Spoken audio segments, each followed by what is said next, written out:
Muito bem, senhoras e senhores, começando mais um Loucos por Automobilismo, edição número 253 do seu podcast favorito de velocidade. Hoje para falar do Grande Prêmio da Holanda, né? Mais uma vitória Verstappen, mais uma vitória Red Bull, mais uma vitória Holanda e o campeonato vai caminhando para o seu final aí. Mas será que a corrida foi boa? Será que o pessoal aqui gostou da corrida?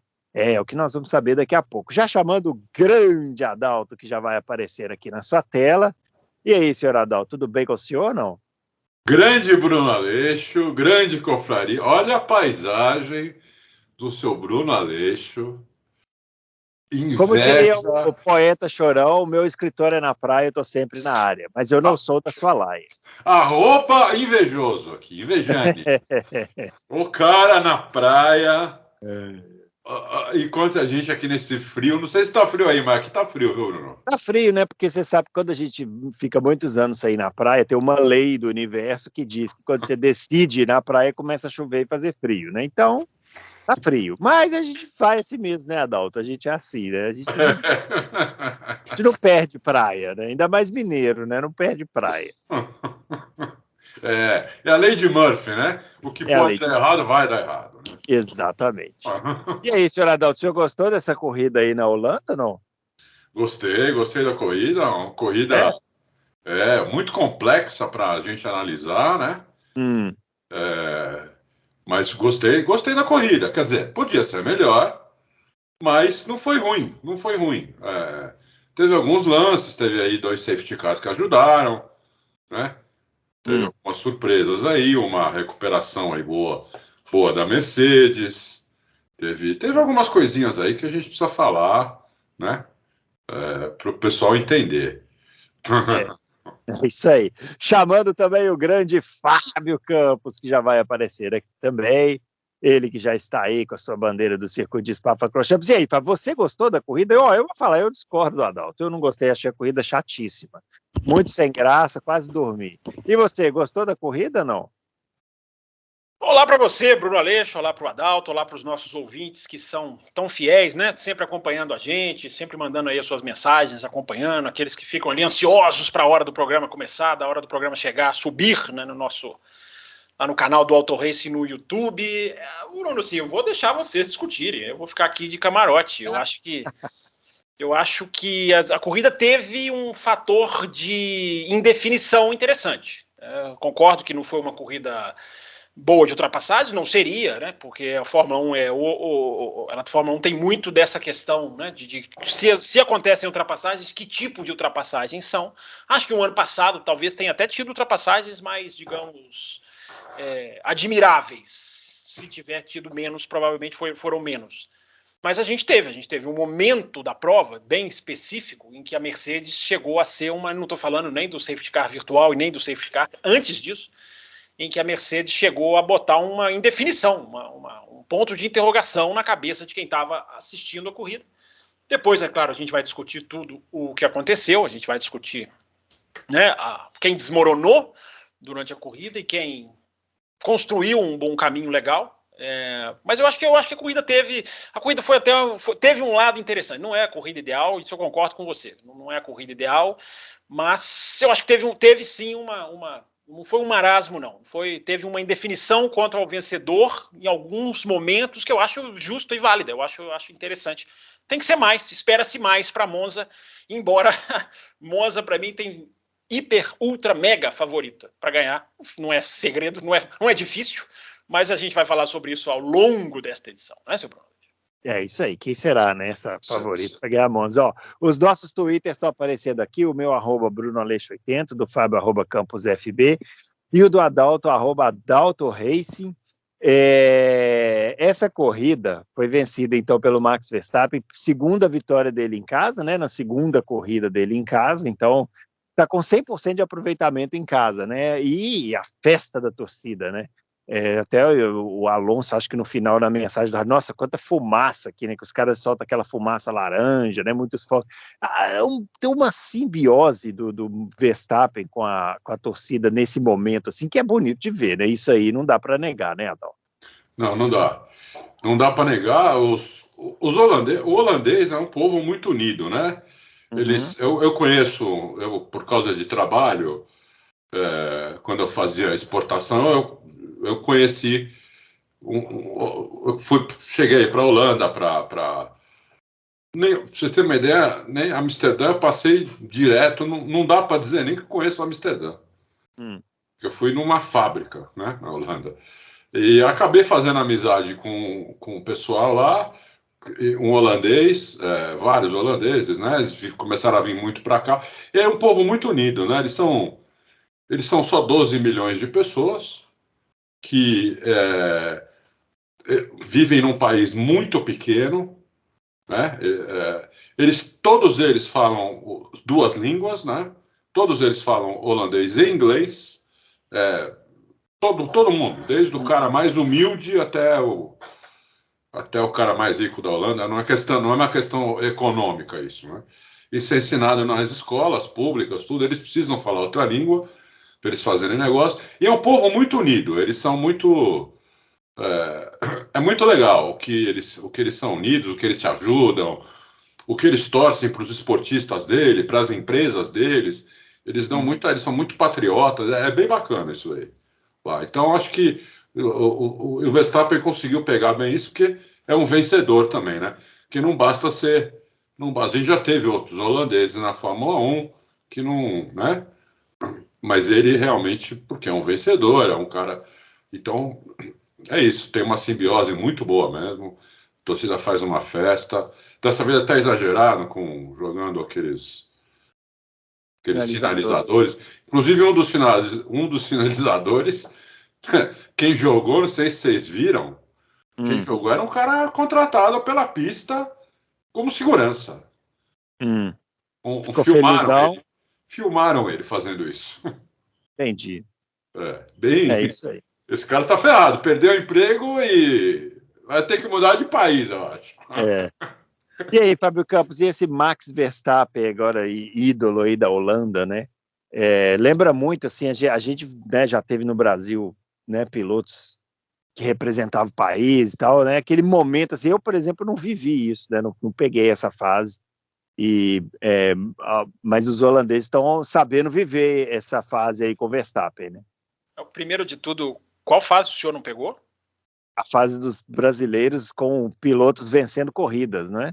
Ah, você não pegou essa fase. Você vai falar que não viu o Senna, vai falar que não viu o Piquet agora. Não, eu vi, mas eu era uma pequena criança, né? Então, a única fase que tá explicado agora. A única fase... Não, Adalto, não caia nessa. A única fase da Fórmula 1 que ele não pegou é Farina Fagioli. Ali, aquele pedacinho talvez ele não tenha pego, mas ele pegou essa turma toda aí. Ele já está saindo para a tangente, pelas suas opiniões polêmicas. Então ele já... Claro. Eu acho que é muito legal, Bruno, você vê assim uma interação público-pista, né, que é rara na Fórmula 1, porque é um público totalmente voltado para um piloto, não é um público voltado para uma equipe, como, por exemplo, vai ser agora em Monza, embora, né, esperar o quê de Monza, né, com essa situação que a Ferrari chega. Eu acho que só tem precedente, né, com o México. Curiosamente, a mesma equipe tem 2 pilotos que arrastam multidões por eles, mas eu acho que a Holanda até ganha do México, porque como a Holanda tem um clima maior de novidade, embora o México também tenha ficado muitos anos fora, a Holanda tem um clima ali mais festeiro, mais de mergulhar mesmo num cara que tem chance de ser campeão, agora voltou como campeão. Eu confesso para você que a corrida do Max na Holanda que me impressionou mais foi 2021 do que 2022, embora tecnicamente as corridas não se comparam. Eu estou dizendo de psicológico, né? No ano passado ele era candidato ao título mundial.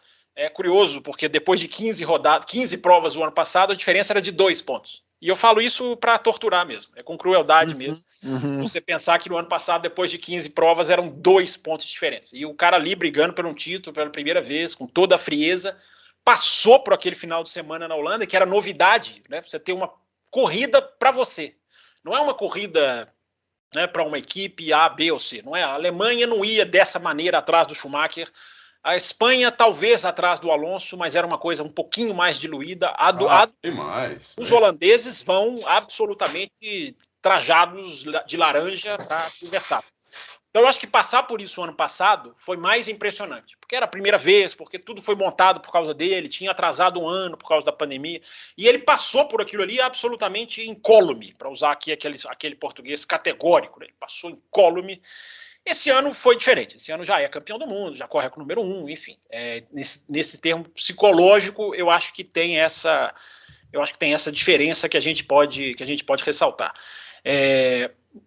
Falando tecnicamente, eu acho que foi mais isso até do que você me perguntou, né? Eu acho que foi um final de semana de recuperação absolutamente louvável da Red Bull, onde a Red Bull estava na sexta-feira e aonde ela terminou o domingo. Sexta-feira ela não estava em lugar nenhum, porque o Verstappen ou quebrou ou no segundo treino teve que correr atrás.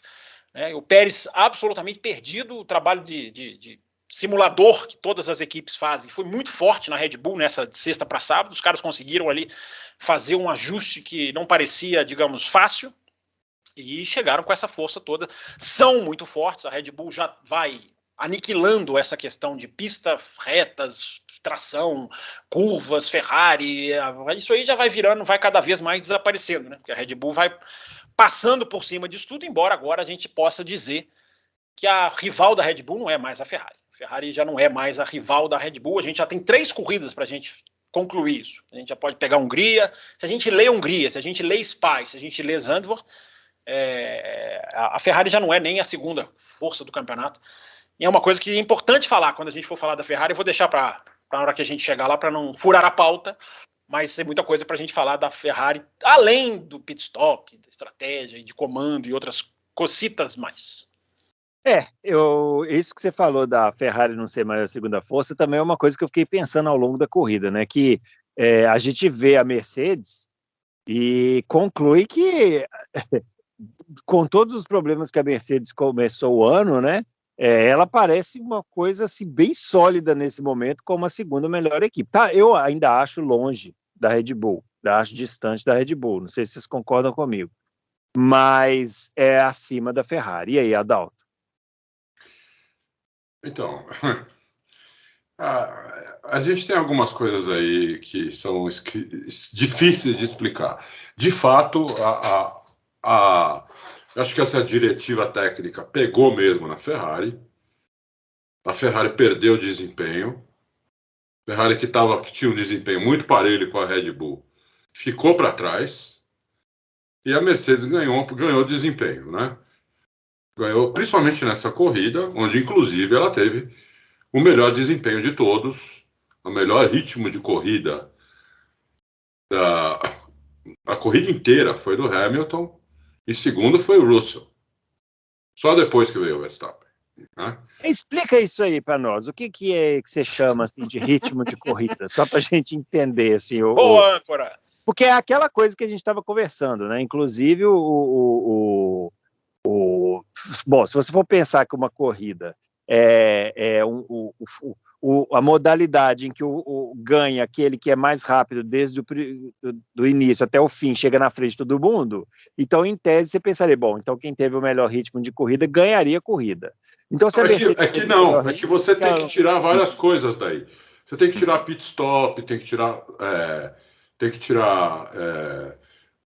safety car virtual, safety car normal, quantas paradas teve. Ritmo de corrida é só o tempo que começou a corrida até ela acabar, tirando todas as paradas que houve durante a corrida, entendeu? Uhum. Então, se você fizer isso, você vai ver que o melhor ritmo de corrida foi do Hamilton, e segundo do Russell, e terceiro do Verstappen. E o Hamilton teve esse ritmo de corrida sem usar pneu macio. Mesmo assim, foi o melhor ritmo. Quem quiser ver o ritmo de corrida, nós podemos aí colocar na tela. Se você puder anotar aí, Bruno, a gente pede. Estou anotando aqui. E aí você vai ver aí esse ritmo de corrida de todos os carros, dá para comparar, inclusive, com os companheiros de equipe, né? Então você vai vendo aí como é que foi. Você tem 2 gráficos aí para ver. 2 tipos de gráfico, né? Inclusive o ídolo Stroll detonou também no ritmo de corrida. Meu Deus, pronto. De leve, só para... Então, aí você vai por isso que você tem que... Por isso que eu falei que às vezes as coisas são difíceis de explicar. Porque, teoricamente, o cara que chegou em primeiro, ele ganhou a corrida, ele teve o melhor ritmo, né? Só se não tivesse parada nenhuma. Se não tivesse pit stop, nem safety car, nem nada. Aí sim, aí seria essa a conta. Aí não precisaria nem fazer conta. Aí o cara, né, a corrida começou, que não é uma corrida de 100 metros raso. O cara que chega em primeiro é o que teve o melhor ritmo, né? Uhum. Mas você tem que contar todas essas paradas, né? Então, o Hamilton não ganhou a corrida por algumas razões, né? Por não ter largado na pole, por não ter velocidade em reta, apesar de ter melhor ritmo de corrida, não tinha velocidade em reta, por não ter colocado o pneu ideal na última parada, quando ele nem parou, né? Então, aí você soma essas três coisas, o Hamilton não ganhou a corrida por causa disso, entendeu?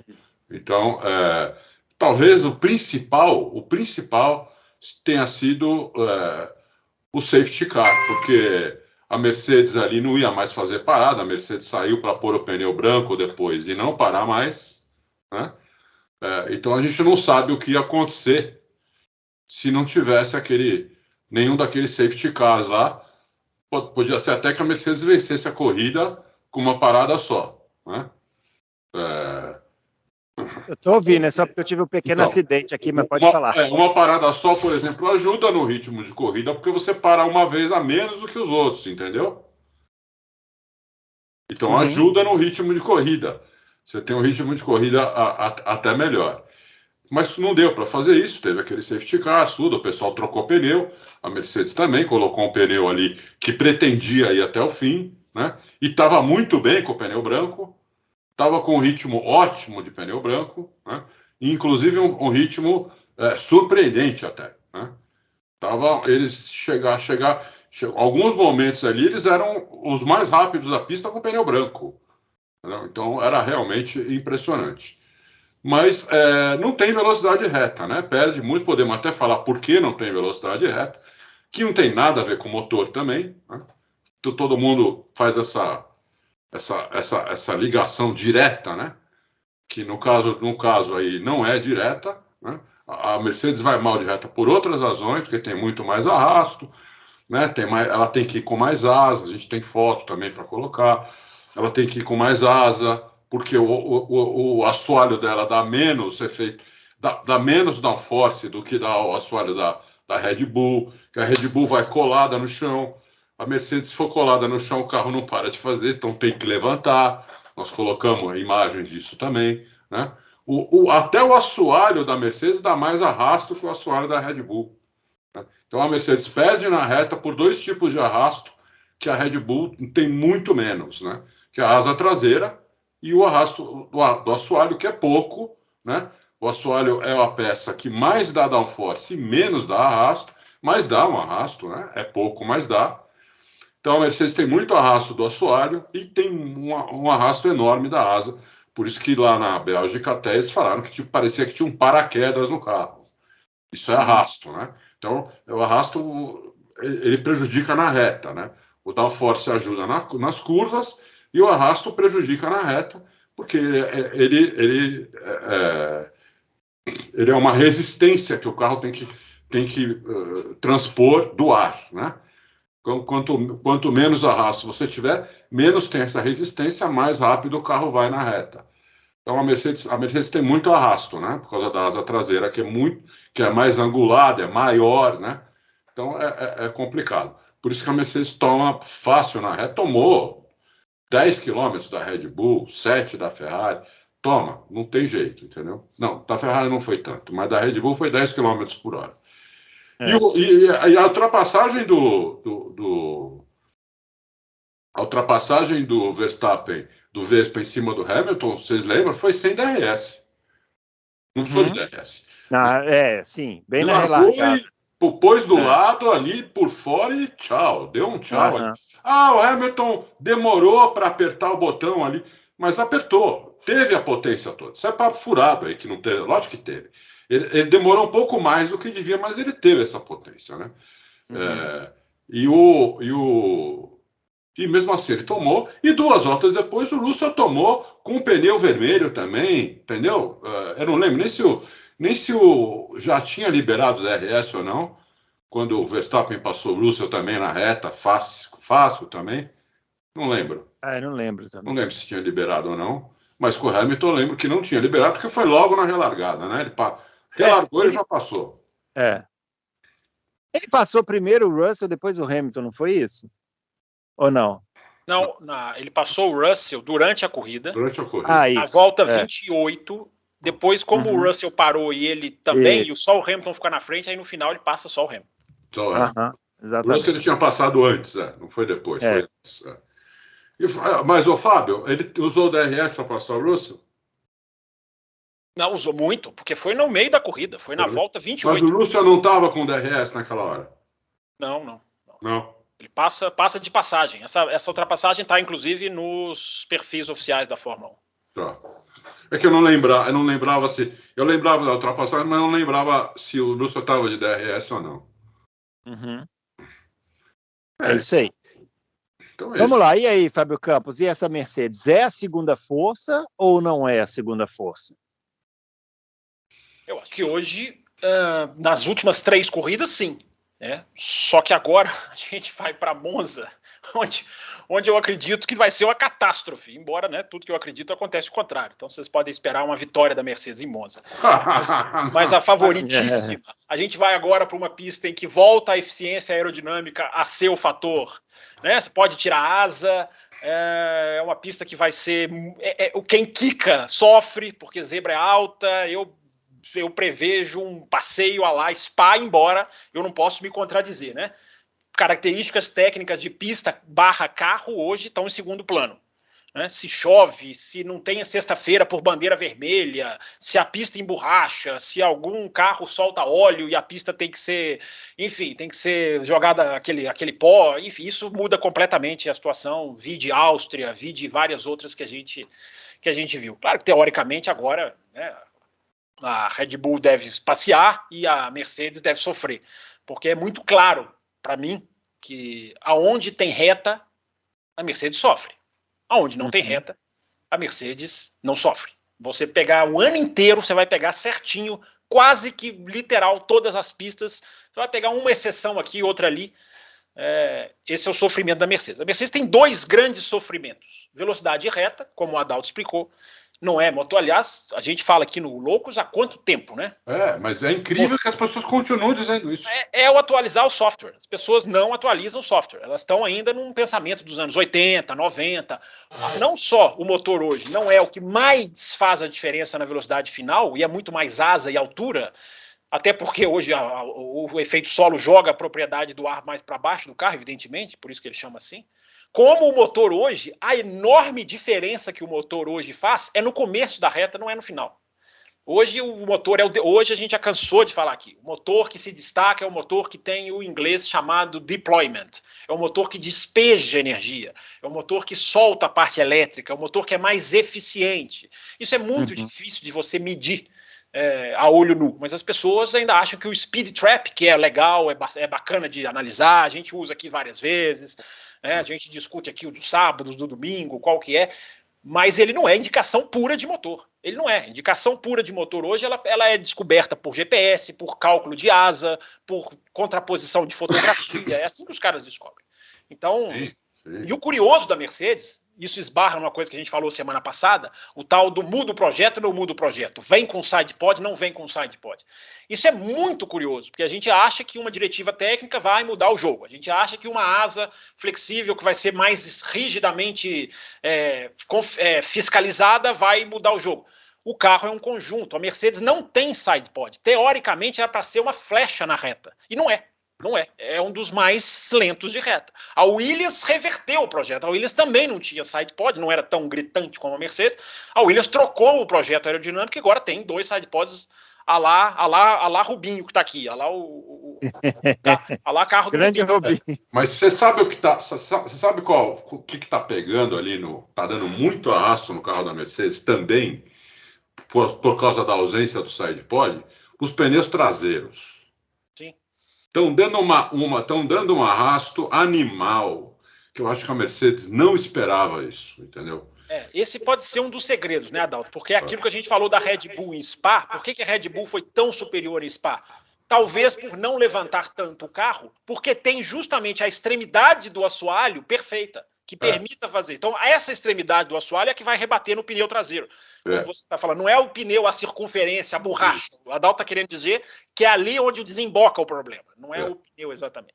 Então, assim, são as variáveis que a gente vai aprendendo, né, Bruno? Eu acho que já deu para aprender duas coisas da Mercedes. Ainda vou chegar no Grande Prêmio da Holanda ainda, hein? Hoje segura o relógio. Aliás, o cenário, a sua mudança de cenário é maravilhoso, é mítica, é mítica. Começa com a floresta e agora tá lá em... A escuridão, nossa, a bruxa de Blair. Escuridão absoluta aí, Bruno. A bruxa de Blair aqui. Não é que a noite não caiu, a noite despencou aonde ele estava. Despencou. Eu vou falar para vocês. 5 minutos. Vou falar para vocês. Se não chover, já está de ótimo tamanho, porque já caiu câmera, já ficou escuro. Então a gente vai levando. O rapaz foi para a praia, só pega chuva e na hora que ele vai gravar o podcast, para de chover. A linha de raciocínio dele a linha de vida desse rapaz, eu conheço a história de vida dele. É uma tristeza. É regada desse tipo de coisa. Mas vamos lá, vamos voltar aqui para o assunto principal. Então, Bruno, eu acho que a questão da Mercedes é ainda muito condicional a pistas e temperaturas, por causa da questão do pneu, que os caras ainda têm dificuldade de aquecer.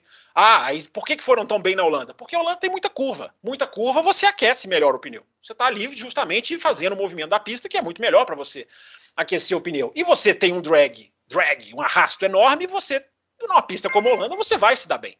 Porque a reta da Holanda é pequena. Então, Bruno, assim, a Mercedes, eu repito o que falei na abertura do programa, mais até pela queda da Ferrari, porque as pessoas estão discutindo muito, e tem que ser discutido, não acho que a discussão seja errada, as pessoas estão discutindo muito os problemas estruturais da Ferrari e estão deixando, talvez, de perceber que a Ferrari caiu em desempenho. Hungria, Spa, e Hungria antes da diretiva técnica, Hungria, Spa, porque Hungria, mesmo com a estratégia errada, as pessoas só pensam no pneu errado, o Leclerc. O Sainz não fez a estratégia errada. E o Sainz foi pior do que a Red Bull, foi pior do que a Mercedes.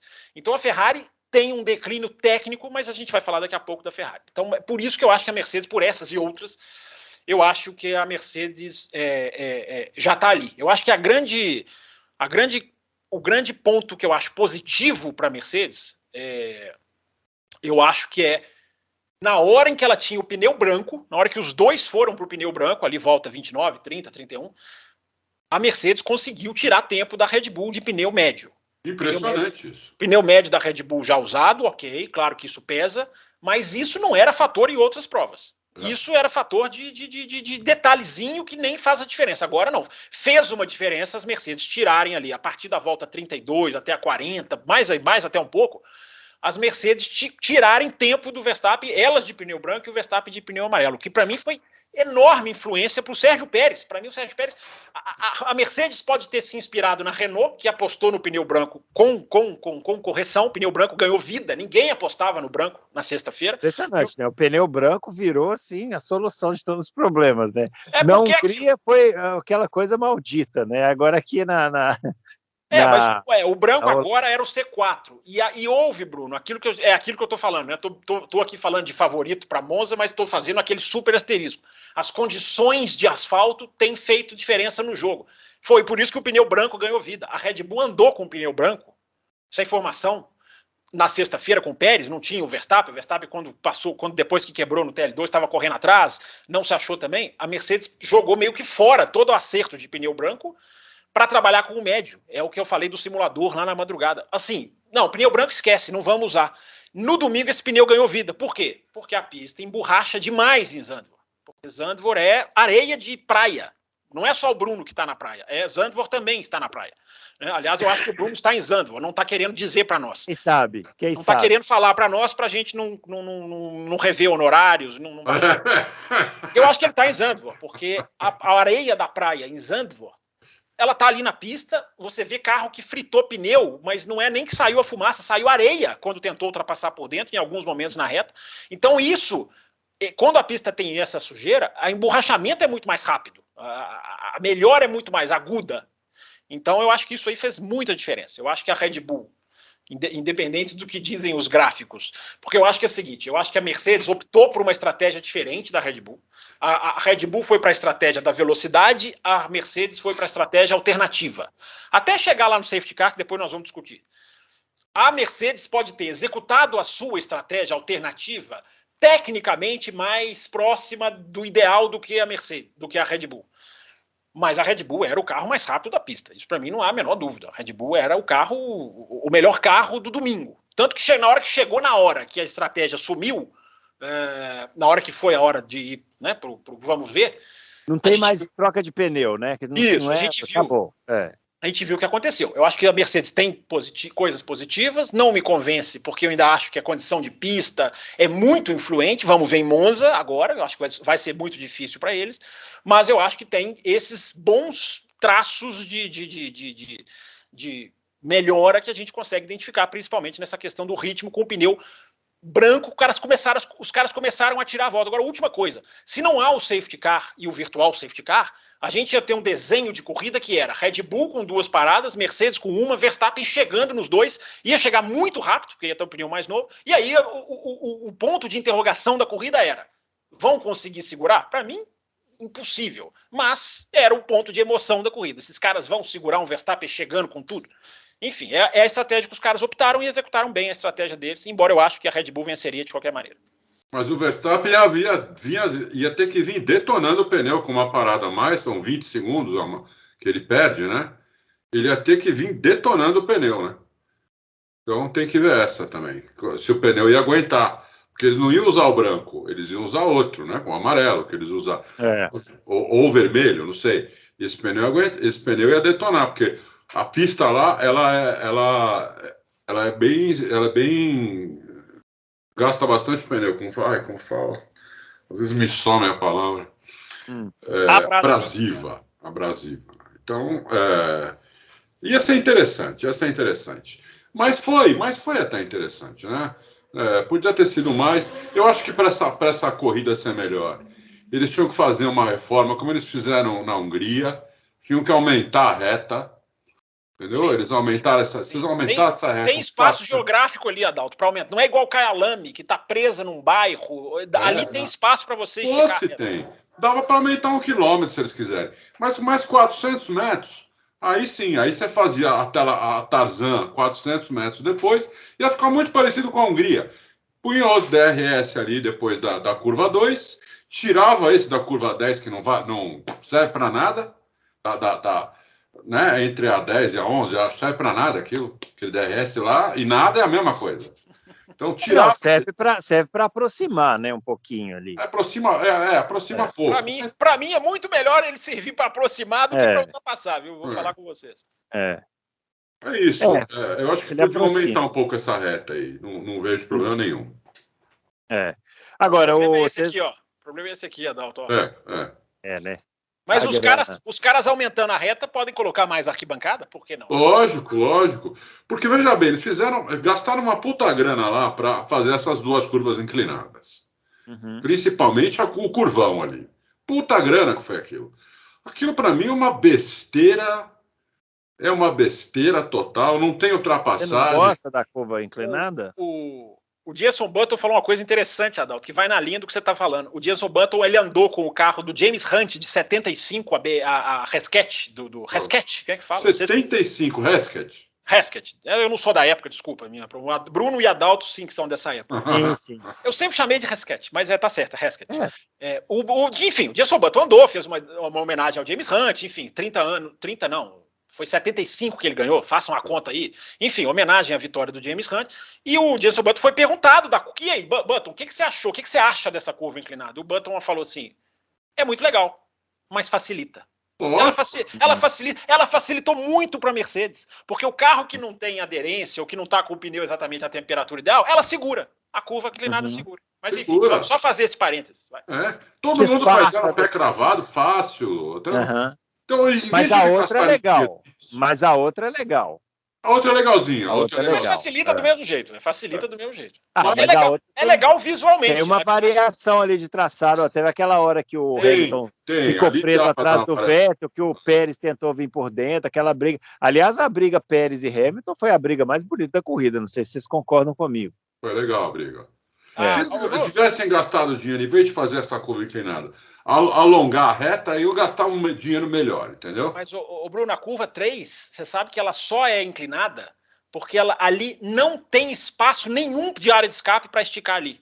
Então, como os caras chegariam ali muito rápido, e ali, do lado daquele muro ali, já é o box, já é a entrada do box, os boxes, a traseira do box ali. O paddock em Zandvoort é absolutamente apertado e comprimido, enfim, não tem problema, o importante é a pista. Mas aí, Bruno, eles fizeram essa inclinação justamente para não ter que, para o carro não chegar ali muito rápido sem área de escape. Tanto que o Sainz bateu lá o ano passado, ele vinha rápido e bateu bem forte ali o ano passado no treino, não na corrida, nos treinos. Bom, falando em Sainz, vamos falar da Ferrari, né? A Ferrari que dessa vez brincou aí com os telespectadores com mais uma imagem curiosa, né? No pit stop, né? Para ser o mínimo, né? Colocou não tinha o pneu para o carro do Sainz, né? Eu entendo que o Fábio falou que a gente tem que focar na Ferrari como carro, então, mas tem certas coisas que acontecem na Ferrari que são meio grotescas demais, né, Adão? Há 30 anos, né? Esqueceram também uma vez o carro do Rubinho em cima do... Isso, em cima do cavalete. Esqueceram o pneu, não sei de quem. Não, o carro do Rubinho em cima do cavalete, ele não foi esquecido. O carro tinha problema e deixaram lá. Não foi esquecimento, foi um carro que estragou e não dava para largar. Tanto que ele não larga. Tanto que depois senão ele desceria do cavalete e largaria dos boxes. Mas é só para evitar esse folclore. Cuidado com esse folclore. Também esqueceram o pneu, não sei quando. Como é que não larga? O Rubinho largou sim, meu. Não, ele desce do carro, até faz um gesto que parece uma banana assim, ó. Ele até dá um gesto bem agressivo. Ele não fez aquela corrida, não. Ele nem larga. Então eu preciso rever isso aí. Porque na minha cabeça estava que o carro tinha ficado no cavalete. Não, ficou no cavalete, mas ficou no cavalete por problema. Todo mundo sai para a volta de apresentação, o carro dele está no cavalete. Mas é porque não vai largar, deixaram no cavalete. Tá. Bom, então, a Ferrari, eu acho que a Ferrari chegou numa encruzilhada e se perdeu, pegou o caminho errado, né? E continuou os problemas de estratégia. Agora, é o carro, eu não sei se vocês repararam, é o carro que mais pula hoje. Pula demais. Nossa. Tá pulando muito, final da reta, câmera on board, o cara assim, dá até aflição você ver. Exatamente. Mas isso não prejudicou o desempenho no começo do ano, né? Hã? Isso não prejudicou o desempenho no começo do ano, o pula. Não. Não, no começo do ano não. Mas você vê, agora os outros carros meio que pararam de pular, a Ferrari continua pulando, perdeu desempenho, né? Continua com problemas de estratégia, problemas de boxe, todos os tipos de problema. E é complicado, porque agora vai para a Itália ali, e ali os tifosi não querem saber, eles esperam uma vitória, né? Nada menos que isso. Mas eu acho bem improvável que isso aconteça, apesar de não ser impossível, que esse ano está foda esse ano tá difícil. Da gente prever as coisas. Eu não ganhei um tostão ainda em aposta esse ano. Aposta no Stroll. Você vai ganhar muitos tostões apostando no Stroll. O cara não conseguiu um P9 ainda esse ano, mas tá lá. Como não? Essa corrida ele foi o quê? P10. Ele só tem P10 esse ano. Ele tem 5 pontos no ano, 5 décimos. 5 décimos. Com o segundo pior carro do grid. Grande Stroll. Olha, você vê não em Zandvoort. O Fábio entrega que não manja nada de F1 quando ele fala. Não em Zandvoort. Qual era o carro quais eram os carros mais rápidos em Zandvoort? Não é. Ídolo. Tá certo. Ô, Fábio Campos, fala da Ferrari. Você falou do carro, né? Mas não te chama a atenção também esses erros da equipe? Não, acho que chama a atenção de todo mundo. Tanto que eu até falei, né, Bruno? Eu não acho errado discutir o que está acontecendo na Ferrari. Eu só acho que não pode ofuscar uma coisa muito preocupante, que é a queda técnica. A queda técnica é muito preocupante. Agora, o que é mais preocupante? Um carro que cai tecnicamente nas 3 últimas corridas ou uma equipe que não consegue executar uma corrida de Fórmula 1 da maneira minimamente ideal? Porque a gente tem que tentar tirar, Bruno, assim, eu tento tirar assim, o estigma na hora de fazer as análises. A Ferrari tem um estigma. A Ferrari já digamos assim, perseguida, entre aspas, porque é a Ferrari, porque existe esse negócio. Existe até uma coisa que eu discordo totalmente, que italianos não pode ser feito. Isso é xenofobia. Né? Isso é até meio xenófobo. Nós não fazemos isso aqui, mas tem muita gente que faz. Eu não acho que seja isso o problema. Eu acho que, falava sobre isso ontem, né? Eu acho que a Ferrari só é grande no papel e na conta bancária. A Ferrari há muitos anos não é uma equipe grande. Não é. A Ferrari se recuperou naquele período, Brown, Todd, Schumacher, mas se a gente tirar aquilo ali, cara, são quase 40 anos de uma equipe que não está lá em cima, cara. Não está lá em cima. E isso tem que ser analisado. Então, assim, a Ferrari não é mais uma equipe grande se a gente analisar operação dentro da pista. Daqui a pouco vai aparecer um xingando aí. Como que você fala que a Ferrari não é grande? Eu não estou falando de história. Evidentemente, de história, não existe nem comparação com nenhuma outra equipe. Evidentemente, não tem nem comparação. Vai comparar com a Mercedes, que ficou 40 anos fora, a Red Bull, que chegou agora e já está sentada na janelinha. Eu não vou comparar com ninguém. Ninguém chega perto. Só a McLaren chega perto, talvez. E por muitos anos de distância, assim, de história. Né? A Ferrari tem muito mais. Mas vamos separar a história, gente. A gente analisa esporte de uma forma geral, olhando muito para a camisa, olhando muito para retrospecto. Vamos analisar aqui a prática dentro da pista, fazer o retrospecto dentro da pista. A Ferrari, ela claramente é uma equipe brigando acima da capacidade dela. Foi assim em 2017, quando fez meio campeonato e desmoronou. Foi assim em 2018, quando fez meio campeonato e desmoronou. E agora é mais feio ainda. Eu falei aqui no começo do ano, será que vai se repetir 2017? E 2018? Eu falei aqui no Loucos. Não se repetiu, porque foi pior. A Ferrari não chegou a brigar pelo título. 2017 e 2018, você tem 50% praticamente de campeonato. Antes que eu derrube tudo aqui, o Bruno também. Pior que eu hoje é o podcast dos acidentes. Falta o Adalto ainda. Vamos ver o que vai acontecer. Cai a noite, cai o microfone, cai o Bruno Aleixo. Hoje cai tudo. Só não cair na conexão aqui, tá bom. Mas Enfim, então, Bruno, eu acho que a gente tem que analisar sobre esse aspecto, cara. Existe alguma coisa lá dentro, porque esquece que é a Ferrari.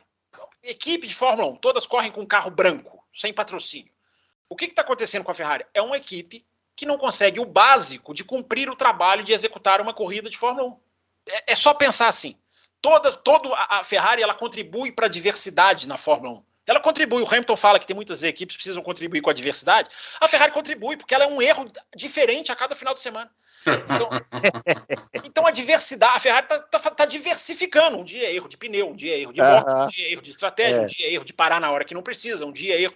Enfim, aliás, o conceito de erro, não sei se a gente vai discutir lá Mercedes, safety car, o conceito de erro, para mim, o meu conceito é bem diferente da maioria das pessoas. Uma coisa é aposta, outra coisa é erro. A Ferrari comete erros. A Ferrari erra, ela executa mal. Então, Bruno, eu já falei aqui, a gente já bateu nesse aspecto várias vezes, do Binotto, é um cara tecnicamente capaz.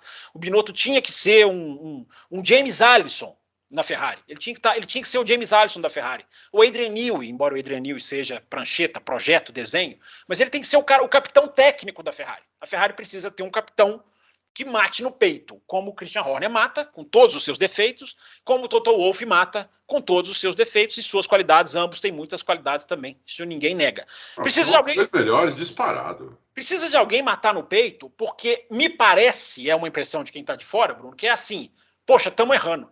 Não podemos mais errar. Então nós temos que ser perfeitos. Então a gente erra. Forçando a barra, a gente acaba errando. Uma hora as coisas vão acontecendo, as coisas vão desabando. E alguém precisa, ali dentro da Ferrari, sentar, identificar problema, conversar, baixar a poeira. É o matar no peito. Eu acho que a expressão melhor é essa. Alguém precisa matar no peito. Hoje a Ferrari é uma equipe que ninguém mata no peito. Então, os erros acontecem, a estratégia é errada, o negócio não muda, entendeu? A Ferrari, já me perguntaram lá no Twitter, precisa de uma reestruturação total? Talvez não precise de uma reestruturação total. Reestruturação total, cara, você vai começar do zero. Talvez não seja esse o caminho, mas você tem que ou mudar peças, ou mudar um lá em cima, né? Que isso não é só o Binotto, o John Elkann também, esses caras têm que ser responsabilizados. Todo mundo tem que ser responsabilizado, porque entra ano, entra peça, troca diretor, a Ferrari desmorona. Por que a Ferrari desmorona? Essa é a pergunta. Essa é a pergunta. E aí, Adalto, você tem resposta para essa pergunta? Não. Não tem. Sabe que eu pensei muito quem, por exemplo, poderia... O ideal para mim seria o Binotto voltar a ser um diretor técnico e Sim. colocar um chefe de equipe. Eu não sei se o Binotto aceitaria isso, seria um rebaixamento. Seria um rebaixamento, né? Eu acho que aceitaria, Adalto. Eu acho que aceitaria porque é cria da Ferrari, é menino criado na Ferrari desde criança. Então, pode ser até que aceitasse. Acho que aceitaria. Mas eu não vejo um cara para ser, a não ser o Toto Wolff e o Christian Horner, que não vão para a Ferrari. O Jean Todt, Adalto. O Jean Todt ou o Ross Brown, entendeu? Os dois, o Ross Brown também, eu até acho mais do que o Jean Todt. Ross Brown, para mim, que vai sair da Liberty no final desse ano, né? Sim, sim. Se oferecer, ele não, o Ross Brown, teoricamente, ele não quer mais isso. Mas se oferecer um caminhão de dinheiro, e a Ferrari pode fazer isso, talvez ele topasse e colocasse as coisas em ordem lá, entendeu? Como fez na vez que foi, ele, só que tinha ele e o Jean Todt. Mas agora talvez ele não precise do Jean Todt, porque ele conhece bem ali como funciona. Porque a Ferrari tem piloto, Ferrari tem, o carro dela é bom, entendeu? Muito por causa do Binotto. O Binotto tem um grande dedo no crescimento técnico da Ferrari. Exatamente, entendeu? Então, o que falta lá realmente é organização, é método, procedimentos, entendeu? É não se apavorar. Imagina se tivesse acontecendo o que está acontecendo na Mercedes, com esse conceito novo, tivesse acontecendo na Ferrari, a zona que ia estar aquilo. Ferrari ia estar em quinto no campeonato. Não ia estar em terceiro, ia estar em quinto, sexto. E a imprensa italiana ia estar empolvorosa, entendeu? Ia ter uma revolução. Então não muros pode. pichados, Adam? Muros pichados em Maranello, não? Muros pichados, ia ter tudo, entendeu? Então, quer dizer, é complicado. Realmente precisa colocar ordem na casa lá. E o Fábio falou bem, esse John Elkann nem aparece. Exatamente. Tem que ser cobrado também. Nada, o cara sumiu, tipo, não é comigo, entendeu? Sim. Como o Laurent Rossi da Renault não apareceu esse final de semana, não deu as caras. Por que será, né? Não quer responder sobre Piastri, o rapaz. Por que será? Então é isso, quer dizer, a Ferrari precisa de mais organização, porque ela ficou muito tempo com o carro ruim. Hoje não, ela tem carro bom, né? Então, hoje não. Quer dizer, não é só de hoje, como o Fábio falou, lembrou bem, 2017, se fosse organizada, se era um carrasco. 2018 era um carrasco também. 2017 e 2018, se fosse um piloto mais sem deixar as coisas externas entrarem na cabeça dele, a Ferrari podia ter sido campeã, inclusive, entendeu? Porque ela foi até metade do campeonato, eu não sei se foi 17, em primeiro lugar. Sim. O carro era o mais rápido mesmo, entendeu? Em tudo quanto é tipo de pista, quer dizer, depois fez assim, né? Então é difícil, é difícil. Só para completar, Bruno, o bom líder, ele é o cara que mantém na crise o negócio sem descarrilhar. O Toto Wolff está passando por isso agora e a gente não vê a Mercedes se descarrilhar operacionalmente, pelo contrário. Operacionalmente, a Mercedes está no mesmo nível de sempre.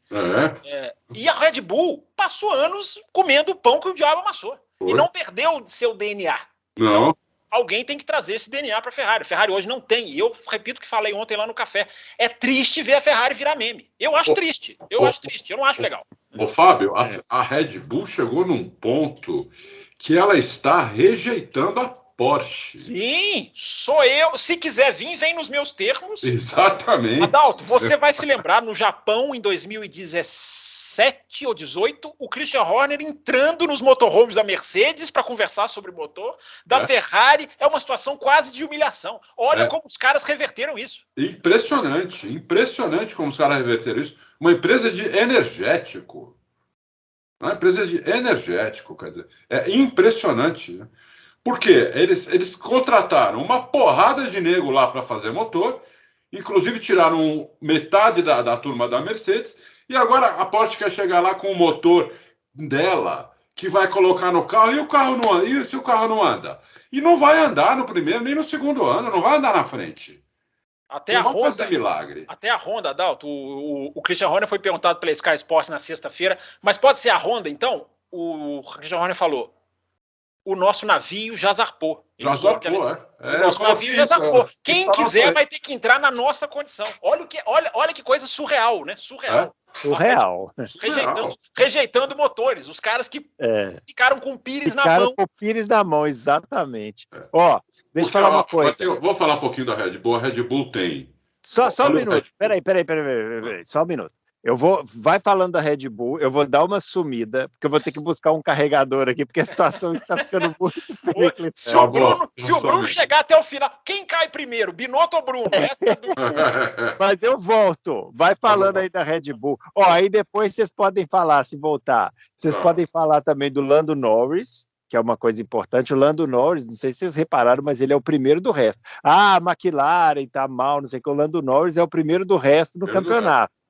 E quem quiser também explicar o que aconteceu com o Yuki Tsunoda também, que acho que ninguém conseguiu compreender, fica à vontade aí, tá? Eu já volto, vai falando aí. Acho que ele não volta, acho que está falando em Eu volto. Mas a gente assume a peteca aqui e comanda esse negócio. Vai, Adalto. Não, a Red Bull tem tudo, né? A Red Bull está com tudo. Ela tem o melhor projetista, o cara que hoje manda na Fórmula 1, porque a Fórmula 1 virou uma coisa muito de aerodinâmica, né? Ô, Adalto, esse cara decidiu o campeonato de 2022, né? Eu tô achando que esse cara decidiu 2022. Decidiu, entendeu? Ele fez um carro e foi ao gosto do freguês. Ele não é teimoso. Você vê que ele não é um cara orgulhoso. Não, eu faço o carro e você, piloto, vai lá e anda e ganha. Não. Ele viu que o Verstappen gosta de carro traseiro. Vamos deixar o carro traseiro. Entendeu? Vamos deixar o carro... A Red Bull vai quase sem asa. É um pombo sem asa na pista. Coitado do Pérez, tá se ferrando, mas o outro detona a galera com o carro desse jeito. Então eles têm um engenheiro espetacular, um piloto espetacular, um chefe de equipe espetacular, uma administração que, você lembrou, há 5 anos atrás estava se humilhando, pedindo motor para os outros, e hoje está rejeitando a Porsche e a Honda. Rejeitando a... Quem vai imaginar qualquer equipe do grid chegar a Porsche lá, falar, eu quero ser sua parceira, os caras, os caras estendem tapete vermelho, entendeu? Dão café, só gosta com creme, sem creme, como é que o senhor quer o café? Gelado, quer que eu sirva? Entendeu? Eles estão fazendo isso, então realmente tá difícil ganhar da Red Bull, muito difícil. Não ganha. É campeão, Verstappen campeão, equipe campeã, e se não fizerem nada, ano que vem repete a dose. Eu acho. Eu já me perguntei, já coloquei no meu Twitter, se a gente já não está vendo uma era Red Bull de novo, né? Porque se a gente for contar o ano passado é um título, esse ano já ganhou, já acabou, o ano que vem não muda regulamento, enfim, o Verstappen é uma pedra cada vez mais fria e consolidada e parece até intransponível.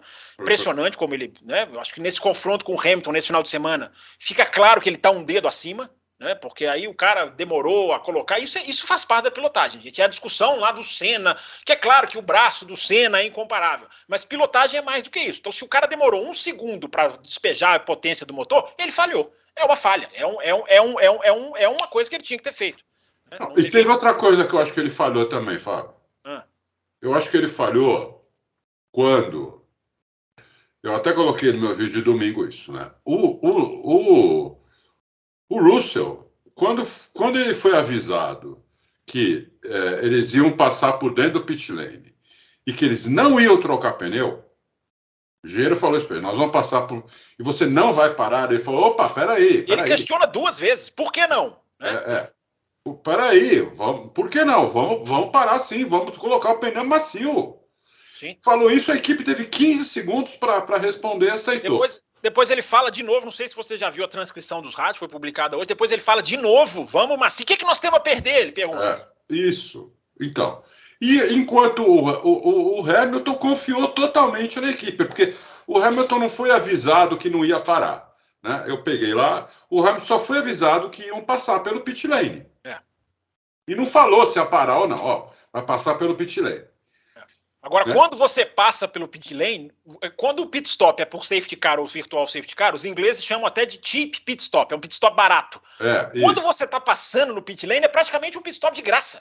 Isso. Porque tá todo mundo passando pelo freio da linha, do limitador, é de graça. Eu acho, só para você complementar, desculpa interromper, assim como o Sainz em vários grandes prêmios, o Russell foi mais esperto do que o Hamilton.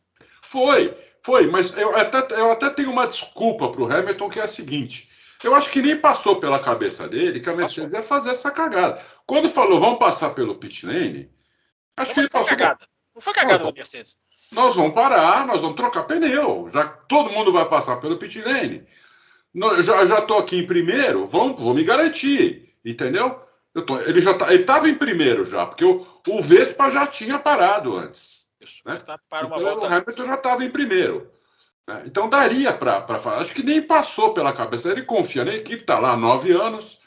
Acho que pensou, eles vão trocar pneu. Tanto é que quando ele passa, está saindo do box, ele pergunta, ele falou, o que vocês fizeram com o George? Porque aí ele se liga, não trocaram meu pneu? Não mandaram eu parar? O que vocês fizeram com o George? Com o George nós paramos. Ele falou, mas por causa da posição de pista, tá todo mundo de vermelho? Ele perguntou isso, entendeu? Logo na saída do box.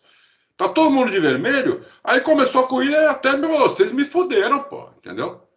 Vocês me fuderam aqui, me deixar com o pneu usado amarelo, todo mundo de vermelho.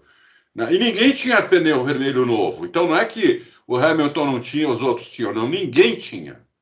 Nenhum. Todo mundo. O Alonso tinha. Alonso tinha. Acho que o Alonso só.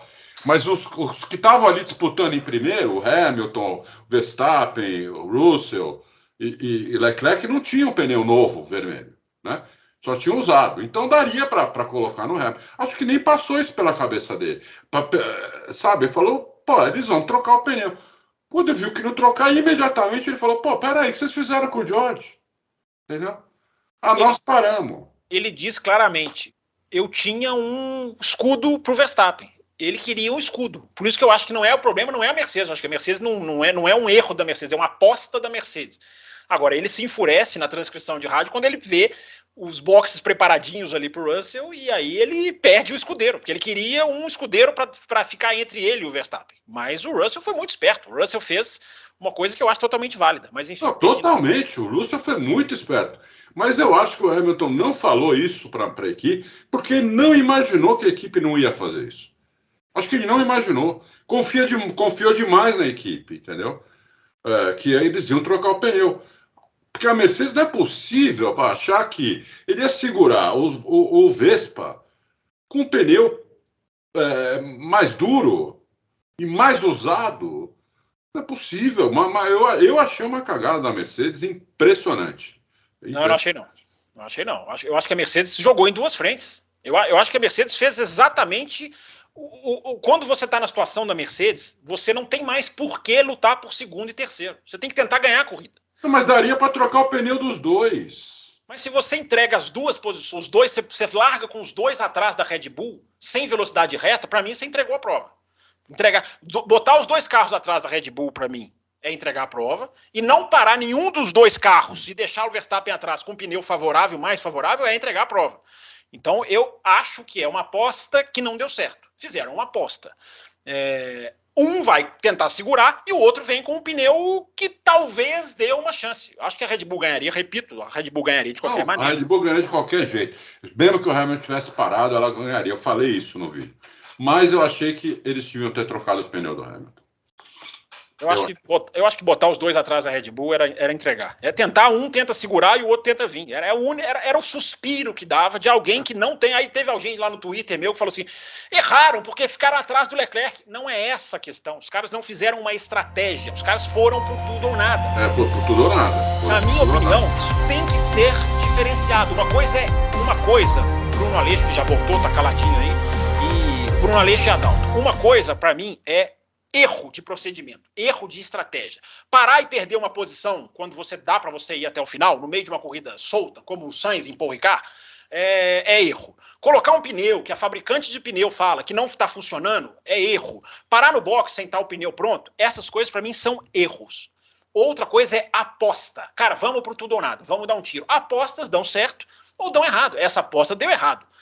O Button e o Rosberg acham na Sky que se deixassem os dois, talvez desse. Talvez, mas são as coisas são apostas. A Mercedes, é isso que muita gente não entende. O cara foi lá e falou, perdeu a posição pro Leclerc. Mas isso aí a Mercedes não estava nem aí de perder a posição pro Leclerc, porque a Mercedes se viu numa situação de que ou eu tento ganhar isso aqui, a minha única vitória de um ano, que eu não estou brigando por nada, ou já era, vou perder por 1, perder por 10. Então, fizeram uma aposta. Fábio, a Mercedes não ia parar nenhum dos dois. Oi? Aí que tá. A aposta da Mercedes era deixar os dois na pista. Não ia parar nenhum dos dois. Uma vez que o Russell fala, vamos colocar o pneu vermelho. Então, eu concordo com você que foi uma aposta. Mas olha só, essa aposta como virou contra a Mercedes. Uma vez que você faz essa aposta, não vão parar nenhum dos dois. Aí o Russell fala, vamos pôr pneu macio.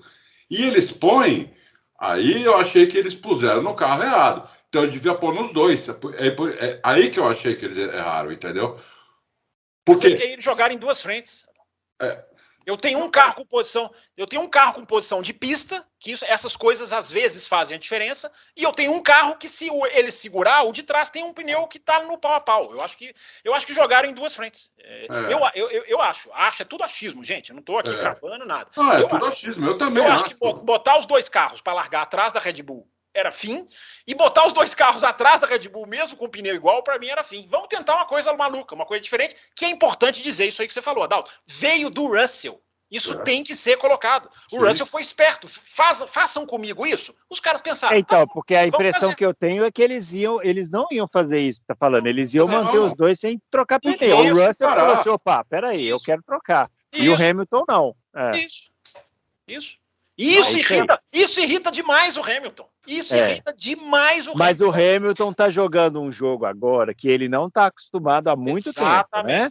O Hamilton tá jogando contra um piloto que não vai ficar. Ele pensou, eu tenho um escudeiro. O Russell lá atrás tá pensando, aqui que tem um escudeiro, eu vou trocar meu pneu, entendeu? Então é um jogo que o Hamilton não está acostumado a jogar há muito tempo. E ele vai ter. O Hamilton é espetacular na duelo com o Verstappen e tal, mas um duelo interno da equipe desde 2016 que não tem. Então, ele tá tendo que viver isso de novo, né? Vamos ver como vai ser, né? O Rosberg fala todo final de semana que ele está na Sky Sports, ele adora falar, o Hamilton detesta perder para o companheiro de equipe. Coisa que a gente já sabe, mas o Rosberg gosta de dar essa mas prisão, também, né? Mas os caras, quem gosta, né? Tipo assim, não tem Não, porque o Rosberg gosta de dar essa fazer essa autopromoção nele, né? Então assim, eu ganhei desse cara. Mas o Rosberg comenta muito centrado, ele elogia, ele diz que o Hamilton é o maior de todos os tempos, enfim, ele não é um cara que fica de picuinha, mas ele gosta de falar isso. Agora, você falou uma coisa muito certa. Não tem mais o Hamilton um escudeirinho que tá ali baixando a cabeça para tudo que a equipe não dá. Tem um cara com personalidade, um cara que atua, e a Mercedes está deixando esse cara ganhar suas asinhas. Ele tá deixando, a Mercedes está deixando. Porque o Hamilton vai parar e ele precisa de um piloto assim. Exatamente. Se você esmaga o Russell como segundo piloto eterno, tira do cara a criatividade, o pensamento vencedor, porque isso as pessoas não olham, né? Isso as pessoas não olham. Tem um monte de gente falando, não, tinha que ter privilegiado o Hamilton. Meu amigo, jogaram em duas frentes. Eu até concordo que tirar o Russell dali desfavorece um pouco a corrida do Hamilton, tira um pouco do escudo que o Hamilton tinha. Mas, meu amigo, os caras vão jogar em duas frentes. Se der, deu. Se não der, não interessa. O Russell não tá nem aí para isso. Ele foi lá, passou o Hamilton, foi fazer o resultado dele, não tá nem aí. É isso. É isso aí. Vamos falar então rapidamente aqui do Lando Norris. Mas olha, eu acho que o Russell, só para deixar claro, não fez isso para sacanear o Hamilton. Não, também acho que não. Ele pensou na corrida dele mesmo. Pensou na corrida dele. Pensando na corrida dele. Mas é isso que todo piloto tem que fazer. Isso, exatamente. Por isso que eu acho, Adalto. Mas é porque se tivesse o Bottas lá, o que ia acontecer? Ninguém ia parar, ia fazer exatamente o que a Mercedes pensou em fazer. Os dois iam passar pelo box, não iam trocar pneus e tal. No final das contas, a Mercedes ia perder a corrida. Bruno Aleixo, Bruno Aleixo, o Bottas já pediu estratégia no final da vida dele e a Mercedes falava não para ele. Mugello, me lembro de Mugello, o Bottas pedindo para trocar pneu, é só os dois, Hamilton primeiro, Bottas em segundo, Bottas pedindo para trocar pneu, e vinha a parada ainda, cada um tinha uma parada, e a Mercedes, não vamos congelar. A Mercedes agora está deixando, pelo motivo que o Adalto falou, esse cara é o nosso futuro. Vamos explorar as características desse cara, vamos deixar esse cara aflorar. O que a gente tiver que corrigir, a gente corrige.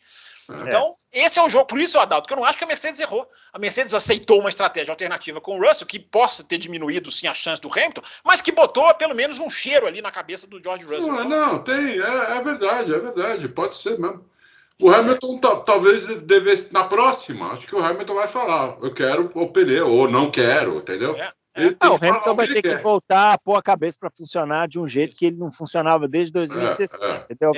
Esse cara tá aqui comigo, ele não é meu escudeiro, ele é meu adversário, então vamos.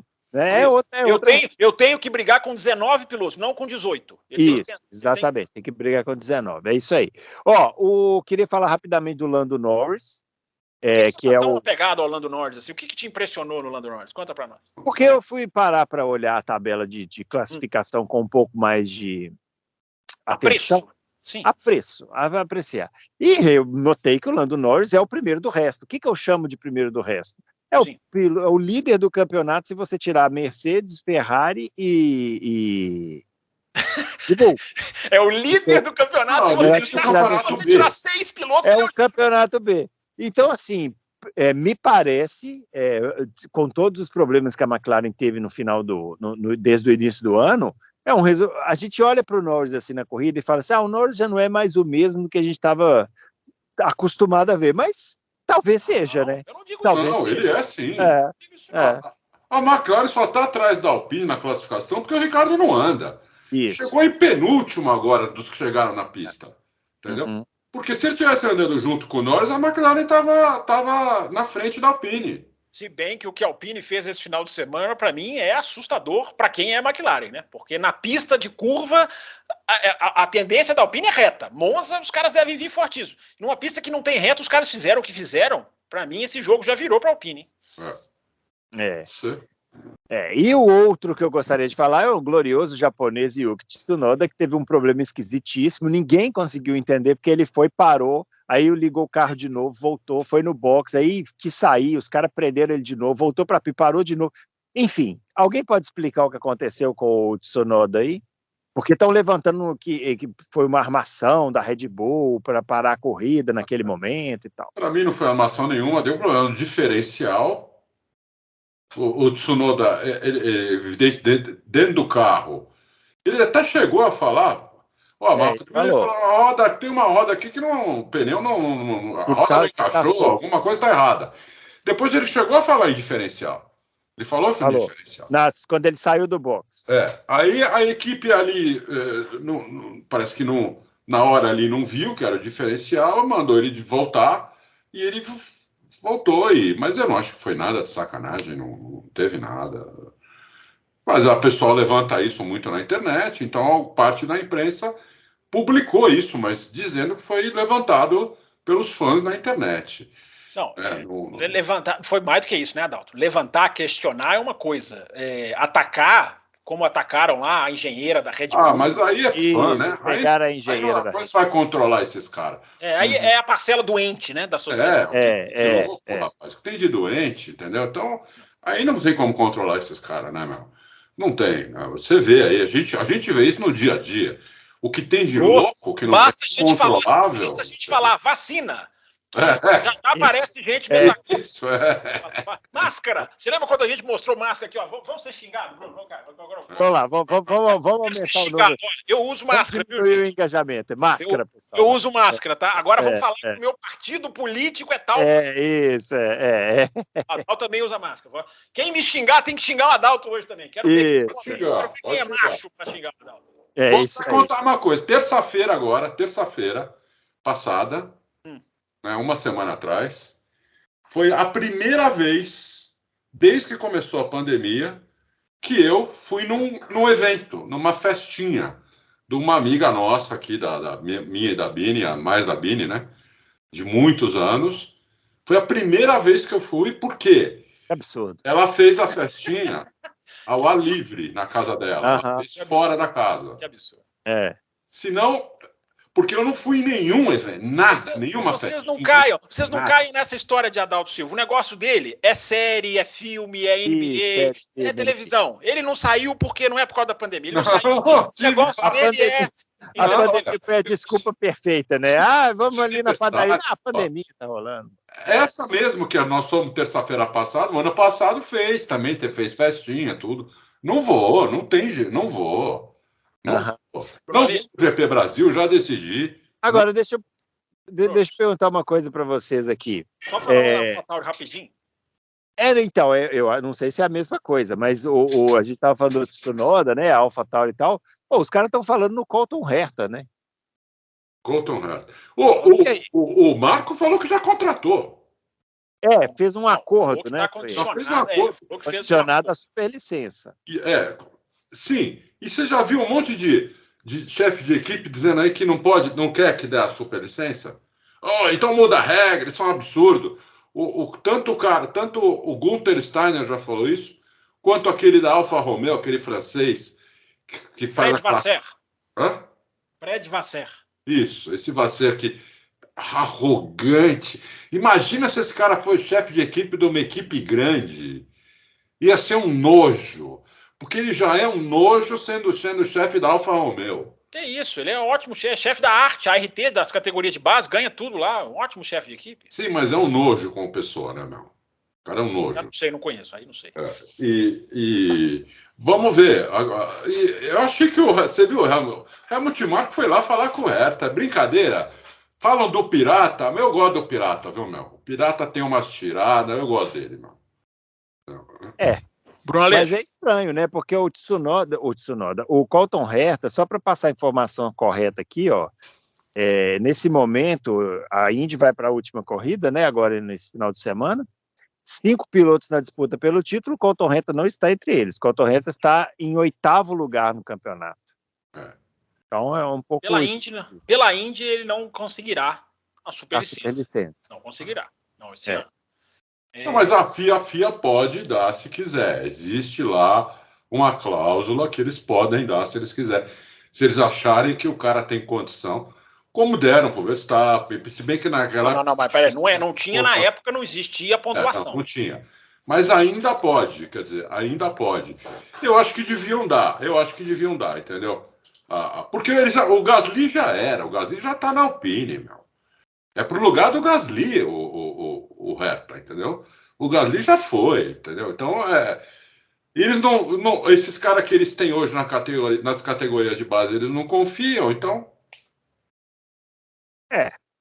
Mas vai lá, é uma jogada de marketing. Porque parece que o Colton Herta foi bem lá no teste com a McLaren, né?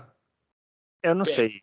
Primeiro, Bruno, só para a questão da AlphaTauri, uma coisa, repito, né, uma coisa é questionar, que as pessoas questionarem. Teve alguém que veio puxar minha orelha a semana passada, porque eu disse que era conveniente a AlphaTauri largarem do box. E é conveniente. Agora, uma coisa é falar que é conveniente, outra coisa é dizer categoricamente fez isso com essa intenção. Então, primeiro, Bruno, que quem estava na pista, e são sempre as minhas fontes de informação, são sempre os caras que estão na pista, no momento em que o Adalto também abandona o programa. Hoje está ótimo. Tinha que acontecer alguma coisa com ele, né? Hoje está ótimo isso aqui. Quem estava na pista, Bruno, relata que o som do carro da AlphaTauri era claramente um som de um carro com problema. Claro, era absolutamente nítido e claro, o carro tinha um problema. Então, para evitar teorias da conspiração, né, a Red Bull não precisa fazer isso e não é a mesma coisa de tirar os caras do grid, como podem ter feito ou não na Bélgica. E também o Tsunoda não teria que voltar para o box, fazer tudo o que fez. Era só ele ficar parado ali onde ele parou a primeira vez. Quem será que está grande agora? É melhor eu e o Fábio sair fora um pouquinho, sair. Para você ficar grande. Tá bom. É melhor eu não ficar grande, né? O Adalto quer o Bruno Aleixo. Esses dois têm alguma coisa que... uma situação um tanto quanto precária para eles têm uma ligação entre os dois que eu não me... Bruno tem que mas olha a paisagem dele, guarda-sol. Não tô vendo nada, eu tô vendo um preto. Tá um breu danado. Fora os pernilongos estão aqui comigo. Eu tô abraçado com 3 aqui agora. Mas vamos lá. Vamos estender o programa então, porque é bom que os pernilongos se juntam a nós. Mas enfim, Bruno, então só para eliminar esse negócio, né, o AlphaTauri parar para a Red Bull ganhar a corrida, meu Deus, né, em Abu Dhabi quem parou foi o Latifi, quem bateu foi o Latifi, não foi a AlphaTauri. Então os caras tem que ter um pouco de calma e, enfim, e parcimônia. O carro tinha um problema. E inclusive, né, o Tsunoda arriscou lá na sua perda de posição, só tirar o cinto, ele vai perder posição, inclusive, na semana que vem. Agora vamos lá, sobre o outro assunto. Ao contrário do Adalto, para mim o Gasly ainda não está na Alpine, por causa da discussão que a gente sempre tem aqui. Há um contrato com a Red Bull tem que liberar e não liberou ainda. A Red Bull condiciona a superlicença do Hertha, que eu acho que é uma ótima oportunidade para a gente discutir o valor da Indy para pontuação de superlicença, porque por vários interesses, um deles até justo, que é valorizar a Fórmula 2. A pontuação da Fórmula 2 é desproporcionalmente maior do que a da Indy. O quinto, sexto na Indy ganha mais ou menos o equivalente ao que um piloto ganha na Fórmula Eurocup. Não chega nem à Fórmula 3. Então essa é uma discussão que eu acho que está na hora de ter. Até que ponto um cara que tem 7 vitórias na Indy e 10 poles, 10 pódios, não pode ter uma superlicença? Será que não se pode fazer esse critério? O cara ganhou X corridas na Indy, na Fórmula E, ele tem a superlicença ou não? É uma boa discussão. Acho que é a hora de se rever isso. Só que a FIA faz para diminuir a Indy. Então vamos dar menos pontos possíveis que a gente puder dar para que os caras venham para a Fórmula 2, para que a gente não bote essa categoria como uma rival nossa. Né? Existe um interesse válido, repito, de valorizar a Fórmula 2, mas existe um interesse meio escuso não vamos deixar esses caras crescerem para cima de nós. Eu acho que está na hora de se discutir isso. Porque, eu repito, o Hertha tem 7 vitórias na Fórmula Indy, cara. Isso não é pouca coisa. Será que esse cara não merece realmente guiar de Fórmula 1? Então eu acho que é uma discussão válida, eu acho que está na hora de se ter essa discussão, e eu acho que seria a hora de você dar mais pontos para a Indy, ou colocar um número de vitórias, alguma coisa, porque está na hora de fazer o intercâmbio. É o que eu falo aqui toda semana. Está na hora do intercâmbio com os Estados Unidos ser abraçado, recebendo equipe americana, indo correr em pistas americanas, recebendo pilotos americanos, mas não. Né? Há alguns interesses que atrapalham. Então, dito que o Andretti tem, o Hertha deveria merecer uma vaga na Fórmula 1, eu sou rigorosamente contra alterarem a superlicença para pôr o cara lá. Aí é você desmoralizar um sistema. Se você quiser rediscutir o sistema, ok. A FIA não pode simplesmente colocar o cara, vou dar a superlicença para esse cara porque eu quero. O que está se discutindo é computar a Indy Lights de 2018, deixá-la entrar na conta por causa da pandemia, só que a Indy Lights de 2018, que ele pontuou, só merece 30% ou 50% dos pontos, porque não atinge o grid mínimo, só tinha 9 carros. Enfim, estão querendo dar esse jeitinho. Não sou a favor de dar o jeitinho, por mais que eu queira ver o Hertha na Fórmula 1, porque tem muita gente ralando para conseguir esses pontos. Tem gente que não consegue, tem gente que bate na trave, tem gente que escolhe campeonato para fazer ponto para superlicença. Então seria para mim desmoralizar o sistema. Não sou a favor. Acho que deveria se fazer alguma coisa para o futuro. Agora, só na canetada, só para botar... Eu sou a favor. O cara que tem 7 vitórias na Indy... O cara tem 7 vitórias, ele merece. Entendeu? Ele merece. O cara tem que poder guiar o Fórmula 1. Não é possível. Eu também acho. O cara tem 7 vitórias na Indy, ele merece. Mas não às custas de se rasgar um regulamento. Por que os caras não discutem rasgar o regulamento para pôr Andretti? Os caras não querem, né? Para favorecer um piloto. E os que estão comendo grama, comendo pista na Fórmula 2, na Fórmula 3, não acho que seja legal ir por esse caminho. Por mais que eu queira ver o Andretti, o Andretti também, mas o Hertha, por mais que eu queira ver o Hertha, eu acho que há modos e modos. Você vai desmoralizar a superlicença se você sair distribuindo para quem você quiser. E vamos ver o que vai acontecer, né? Você falou aí da Fórmula 2, só para a gente finalizar aqui, Fórmula 2 deve ter um campeão brasileiro, né? Na próxima final de semana. Muito provavelmente o Felipe Drogovic está com 70 pontos de vantagem, né, sobre o vice-líder, né? É questão de sacramentar aí o campeonato. Vai ser rodada dupla agora em Monza, já deve finalizar esse campeonato aí. E aí ficaremos esperando, né, se vai ter ou não uma oportunidade na Fórmula 1, né? Aparentemente não tem vaga. Eu falei com pessoas dele, né? E Parece que tem várias conversas, mas todas muito incipientes ainda. Entendeu? Não teve, pelo que eu entendi, não teve 2 conversas com a mesma equipe ainda. Teve conversas com algumas equipes, mas não teve a segunda conversa com nenhuma delas. Então está muito incipiente ainda, eu não me arrisco a falar nada. Eu arrisco a dizer que ele vai ser piloto de testes e a gente vai ter um monte de veículos dizendo que isso é maravilhoso, que ele chegou à Fórmula 1, sendo que é depressivo. Não, piloto de teste não existe mais na Fórmula 1. É depressivo. Eu coloquei isso no Twitter agora de tarde. Ver um piloto ganhar a Fórmula 2 e virar piloto de teste, para mim, é depressivo. Muita gente vai falar que é maravilha, o Brasil chegou com mais um, o Brasil tá lá. Não tá lá, não tá lá. É uma pena. Até o nome que dão é equivocado, né? Porque não é piloto de teste, né? É uma espécie de piloto reserva ali, né? Que fica ali. Mas não é teste.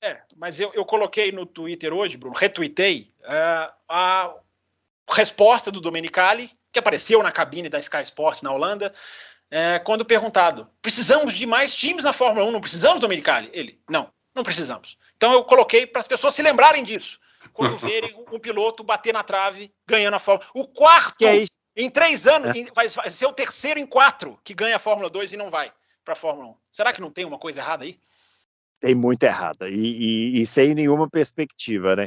O que tem de errado também, eu acho, mas essa é uma outra discussão, é que a Fórmula 2, para mim, prepara pouco para a Fórmula 1. Já acontecia isso na GP2 e na Fórmula 3000.